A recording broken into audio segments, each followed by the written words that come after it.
On the 2nd of May of this year, 15 years after the Israelis attacked the Mavi Marmara vessel in international waters, Israel struck again. This time hitting the Conscience vessel that was headed to Gaza in an attempt to break Israel's heinous siege. To discuss the events of the second and topics surrounding it, I'm joined today by retired US Army Colonel, former US diplomat and member of the Freedom Flotilla Coalition, Anne Wright. Anne, thank you so much for joining us today. It's a pleasure. Thank you. Well, firstly, it's been 2 weeks from the the heinous attack on the vessel, and you've been flying around and talking to a lot of people about what's going on. It's been quite hectic for you. So I just wanted to ask, how are you doing? How have things been for you these past 2 weeks? Well, I've been busy, but the people in Palestine and Gaza particularly continue to get bombed every single day, and the horrific numbers that are now what the Israeli is doing and what they think is kind of the final actions on the total destruction of Gaza. So what we with the Gaza Freedom Flotilla Coalition have been doing is very small, but we hope important to bring attention of the world again to the horrific blockade of Gaza, both land, sea, and air, and the genocide that's going on. So what we try to do with the vessels is just to sail them, unarmed civilian vessels with humanitarian assistance, food, medical supplies, merely sailing them to try to get to a place that is just being genocided to death. And so we are busy, but nothing compared to what the people of Gaza are having to endure. Yeah, before we go on to the events of the second, some people would look at what you're doing and they'll say, okay, this is all well and good that you want to help, but you might be putting yourself at an unnecessary level of risk, and the Israelis will never let you in. So, what's your response to that? Like, is there any use to what you're doing? Mm-hmm. Well, we think so. Otherwise, we wouldn't do it. We wouldn't be putting our lives on the line to do this. And you're right, though. The history is that we don't get in. It was only in 2008 when we had 5 vessels that actually got into Gaza, the first time in 40 years that any vessels from the international community had gotten into Gaza. Since then, the Israeli military has stopped every one of the 35 vessels that we've sent. As you mentioned, in 2010, 15 years ago, they brutally murdered 9 people, and a subsequent person died later. 10 people killed by the Israelis in May of 2010, and 50 shot and wounded, and lots of other people beaten up. I was on one of the boats that was right next to the Mavi Marmara, and when the Israeli commandos came on our boat, they blew out all the windows in the boat with explosive grenades. They rubbed people's face into the glass that was on the floor. They hogtied everybody. And that's essentially what they've done for every one of the boats that we've sent into the danger area, which is up to 100 miles offshore of Gaza. The Israelis, with impunity, with lack of accountability from anyone and any nations condemning Israel on May 2nd, when they bombed an innocent civilian, unarmed ship in international waters off the coast of Europe, off the coast of a European nation. So Israel is, it is doing anything it wants and nobody's stopping it. Why do you think that is? Why do you think 15 years, almost exactly 15 years, the attack on Mavi Marmara happened in May of 2010. Mm-hmm. The Israelis again attack an aid vessel in international waters. What do you think is the reason they believe that it's okay for them to act this way? Well, because nobody ever holds them accountable, and particularly my country, the United States, that just continues to give them all the weapons that they want, that the U.S. protects them in the international fora. Under the Biden administration, the U.S. ambassador to the UN would always vote against ceasefires. The United States is so culpable. It's up to its eyeballs in the genocide of Gaza, and it's been up to its eyeballs in the protection of the criminal state of Israel, virtually since its founding back in the 1948. The United States has given Israel the protection it needs to do criminal acts worldwide now against not only Palestinians, but against anybody that dares challenge what they're doing. Now, you are a former US colonel and a US diplomat, so you must be quite familiar with the US's foreign policy and how they conduct themselves. With Trump, it seems quite unpredictable so far, but he did push through a ceasefire at the beginning, and there seems to be some kind of rift, at least outwardly, at least what the media tells us. There seems to be some kind of rift between him and Netanyahu. Do you think that the US is changing its stance on Israel? Well, I certainly hope so. I mean, it could get no worse than the Biden administration, which was just pure, genocide Joe is what we called him the whole time, and he did nothing to really. They just kept giving weapons and weapons and weapons. Now, with under Trump, in the first month that he was in power, he got one of Steve Witkoff to get a 30-day ceasefire, which was really good, and a lot of aid got in. The killing stopped. And then they gave up on it and let the Israelis continue on for the next 3 months, which we've now seen with a wholesale killing. I mean, I think it's even stronger than it was in the very early days of the retaliation and retribution in October and November of 2023. The idea that maybe they got a one-day opening of the borders where 5 trucks were able to get in to Gaza, that is nothing. And the negotiations they did to get the release of the American-Israeli soldier, which was done apparently without Netanyahu's knowledge at all, and the soldier coming straight back to the U.S., not even stopping in Israel, that shows a bit of a crack. But right now, the United States continues to give weapons to Israel and continues on this plan of perhaps even moving Palestinians to other places. And some of the locations that have come up in the press have been Somalia, Libya, Egypt, rather than saying the killing has to stop, the destruction of Gaza has to stop, and the people of Gaza stay where they are, even under the horrific conditions that the Israelis have put under them, which is essentially the destruction of all the infrastructure in Gaza. But knowing Palestinians, they are willing to stay under the worst of conditions, assuming that the international community will finally come through and help with very slow rebuilding of Gaza. But the United States is not in any way, in my opinion, trustworthy on any of this. And I say that with 30 years experience, 35 years experience in both the U.S. military and the U.S. Department of State, the Foreign Ministry. Sticking to the US, domestically speaking, you're also a member of Code Pink, as far as I'm aware. And Code Pink, specifically, I think her name is Medea, are notorious, even infamous, for calling out the US senators and such over their complicity or their participation and defending of the genocide in Gaza.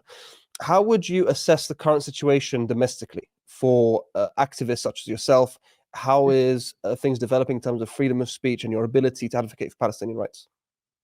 Well, first, I'll talk about Code Pink, because Code Pink is one of the most creative, innovative groups there is in the United States. And we've been working in the U.S. Congress to try to get Congress to stop funding the weapons that go to Israel. And we've been not successful. But what we have been able to do is to get members of Congress to speak as we chase them down the hallway. I actually don't chase because I'm 79 years old and I don't run anymore. But what I can do is stand in the hallway and point out, there comes another one of them.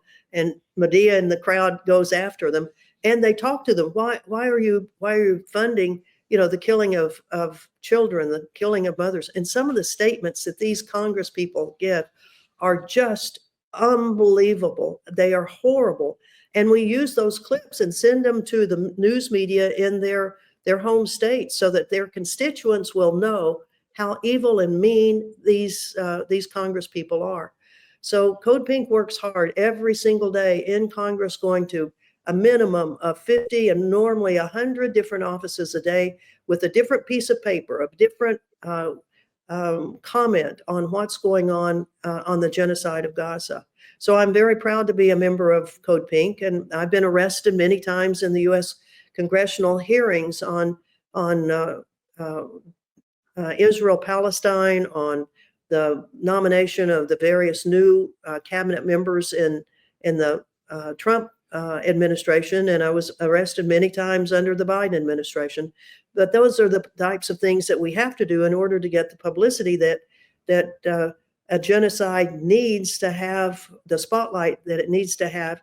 And when we have the C-SPAN, which is the congressional TV network that covers all of the congressional hearings, when they show people standing up and yelling at the congressmen and women, that gets a lot of media attention. And so we're proud to do that on behalf of the people of the world that say this must end. Now, on the other part of it, on the crackdown of dissent on genocide, student encampments have all been taken down. Universities have been brutal, just brutal. In fact, Columbia University yesterday had its graduation, and they had to have the activist community had a second graduation for all of those people who had been expelled from Columbia or suspended from Columbia and were not actually getting their diplomas from Columbia University. And that's happened in many universities around the United States. It's been astounding to see that the academic community has folded so quickly to the lies that the Israeli government is giving. And under the guise of any criticism is anti-Semitic, these universities that know better, that teach young men and women about the U.S. Constitution, about the right of free speech, and it's those same institutions that are folding under the pressure of the Zionist Israeli government and the Zionist U.S. government. Are these accusations of anti-Semitism still having an effect? Oh, yeah, they surely are. I mean, every day you read about somebody else in some university who has been fired from their job because they've merely talked about a genocide. It's really unbelievable how many people have lost their jobs on the allegation of anti-Semitism. And when you look at what they did, all they were doing was speaking the truth about a genocide. It was not anti-Semitic at all. It was just telling the truth about what's happening with the genocide. And of course, when Israel is conducting the genocide, then of course, in their propaganda machine, any criticism of the state of Israel, the criminal actions of the state of Israel, is immediately labeled anti-Semitic. And the people that are on the board of trustees of these big universities, who are all very, very rich, and many of them support the state of Israel and have forever, then they are putting pressure on the presidents of the university and the administration of the university to call any criticism as anti-Semitic and suspend or expel the students. And yet they've done nothing wrong. They've just told the truth. Yeah, in terms of anti-Semitism, people like Bill Ackman, the Zionist billionaire, went on Twitter and he said that financial incentives or something along those lines works, and in reference to funding being pulled from a large university. Now, those kinds of statements don't really help fight anti-Semitism in the US, does it?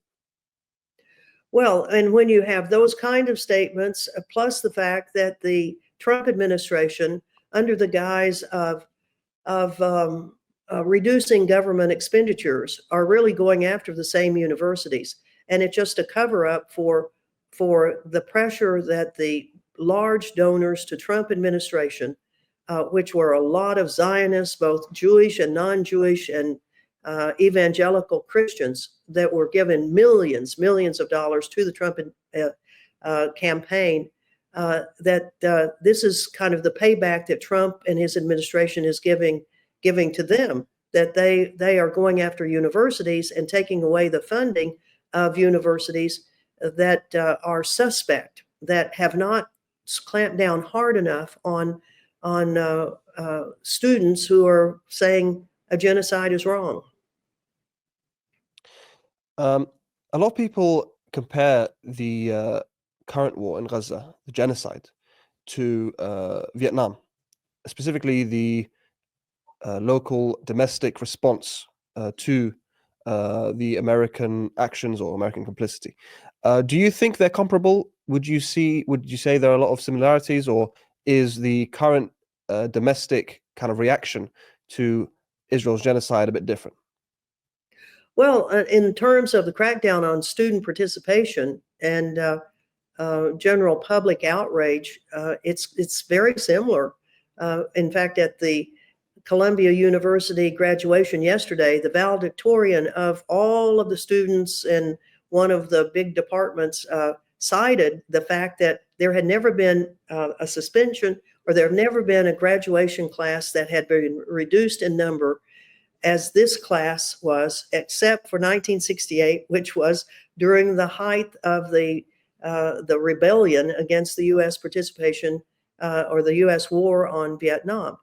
So it's been, 45 years, almost 50 years since there has been such a crackdown on student participation, and it came from another war, the U.S. war on Vietnam.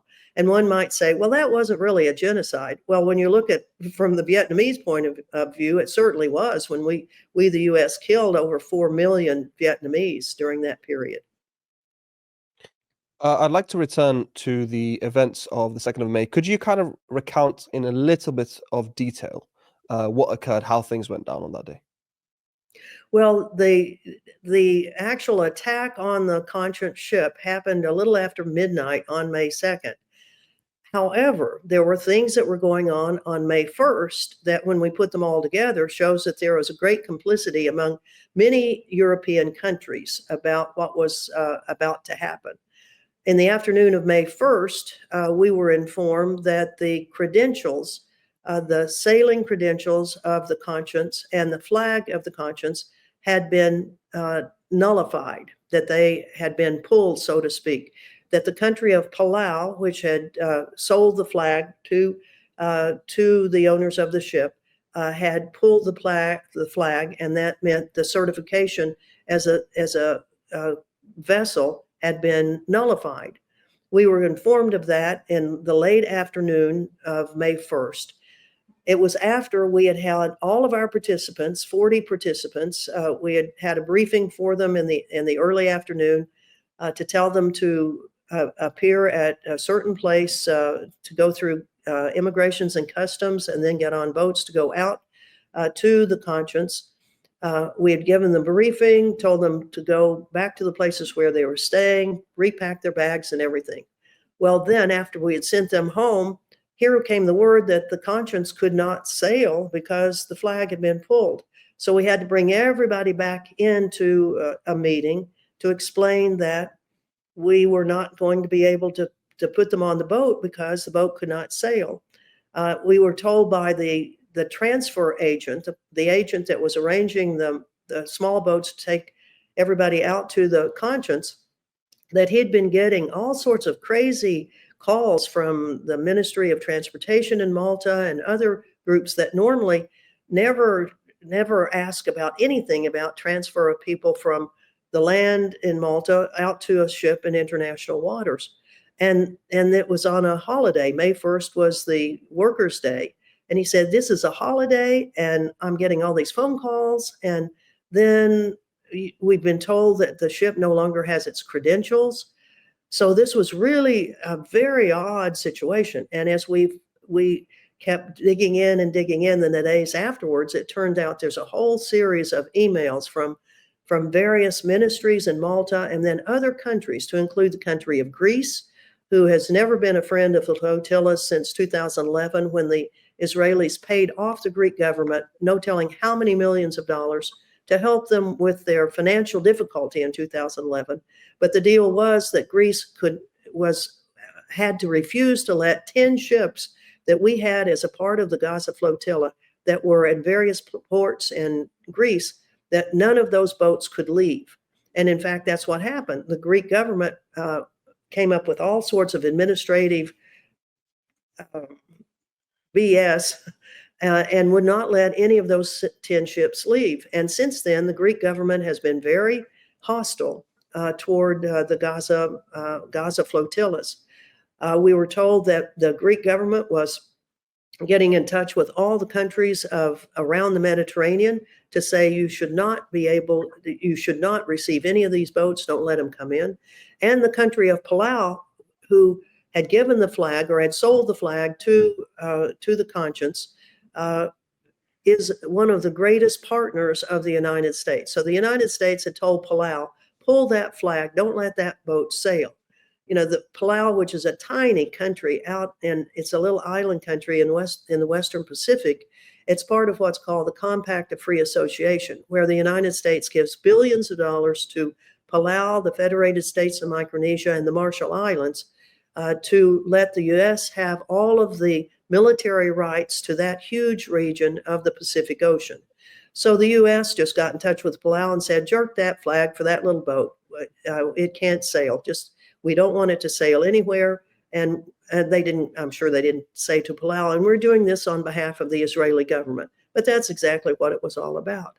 So there were a lot of things that were leading up to the attack that happened just after midnight.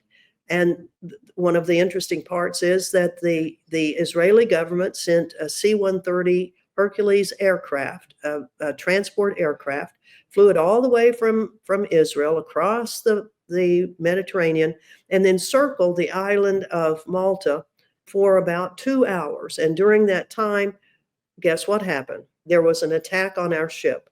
The crew members on the boat heard what they felt was a drone. And many people have heard drones, particularly if you've been around Gaza and the West Bank. You know the sound of drones because Israel has a 24-hour surveillance of Gaza and the West Bank using drones. So you know what they sound like.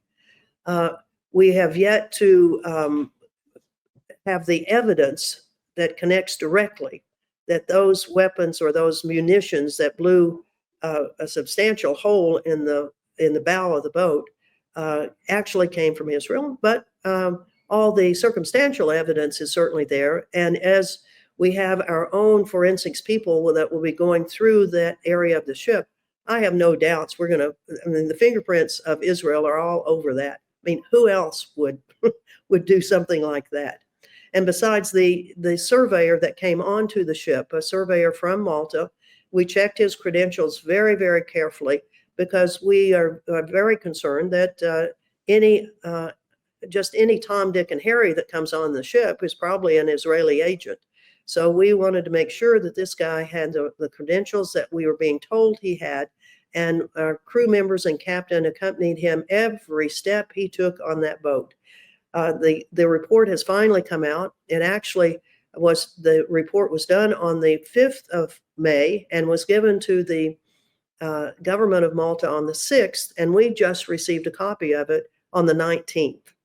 So they kept it for over 2 weeks. But the report is very interesting. It has a lot of photographs throughout the ship, and it does say that the ship was there was an explosion coming from outside the ship, because one of the allegations that the Israeli media put in, of course, was that we blew up our own ship just to get publicity on it. So we will have a forensic specialist that will be on board the ship, and there will be more definitive information on it. And for those of us who have been around this for any length of time, and actually it doesn't take anyone that is just looking at this amount of information. I mean, the fingerprints of the Israeli government are all over this. The most striking thing to me about what you just said there, apart from the Maltese government seemingly being complicit in what's happening, is that the credentials were taken from you, so you wouldn't be able to sail to Gaza, and yet the Israelis attacked anyway.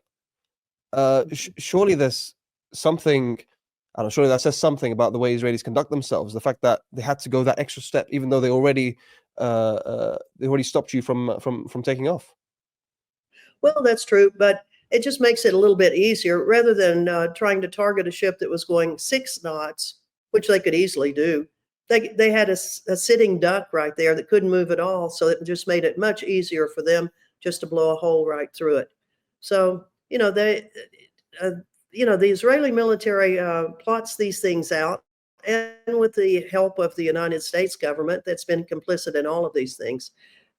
They do the things that are the easiest for them, and getting the country of Palau, this little tiny country that survives on the U.S. handouts and a little bit of tourism, they went along with it. I mean, they didn't question it at all, I'm sure. They didn't ask, why are we doing this?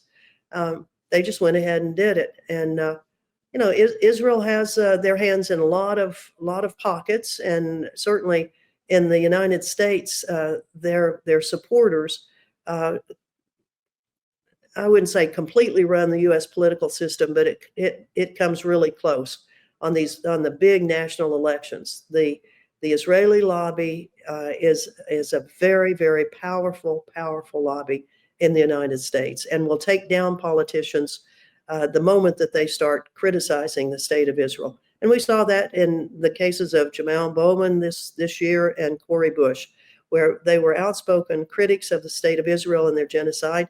And the Zionist lobby and the evangelical Christians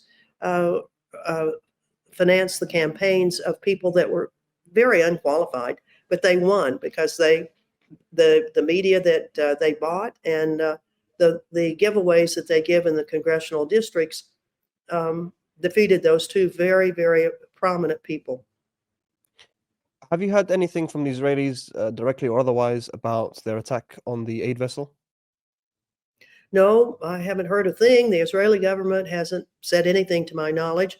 Really, no, nor have any of the other governments. I mean, the Maltese government had to acknowledge that there was an attack on the ship, but they don't acknowledge that the Israelis were actually in their airspace. They say they were close, but they didn't actually come into the airspace. Well, in today's world, you don't have to be right on a vessel to be able to attack from the side of it. But the United States government has not said one word about it. The British government hasn't said anything. The only comments we're getting are through social media, and in some major news outlets that at least the first day of the attack carried it, but they haven't mentioned anything since. On a final note, with the seeming complicity of multiple powerful governments, and the fact that the Israelis seem to think it's completely okay for them to attack aid vessels whenever they want with complete impunity, have the Israelis managed to deter you? No, not at all. And in fact, we have already made public that we will be sailing another boat very quickly. It's going to be a smaller boat, but it's filled with men and women who are totally dedicated to making sure that the Israelis don't get away with stopping. Because they've stopped one boat doesn't mean that we're not going to sail other boats. We acknowledge this is a very dangerous mission, that indeed, I mean, they've already bombed one vessel, so who knows what they're going to do to the next one. But we have men and women who are willing to put their lives on the line for the people of Palestine, for the people that are being genocided in Gaza, to say our lives are no greater than your lives. And if this will help stop what is going on and bring more attention so that nations will force Israel to stop what it's doing to the people of Gaza and the West Bank, then we're willing to do this. So we will be sailing another vessel by the end of the month. Anne Wright, thank you so much for all your hard work. It's been an absolute pleasure, and thank you for joining us today. Thank you. Thank you. Free Palestine. Stop the genocide. Thank you so much. Thank you.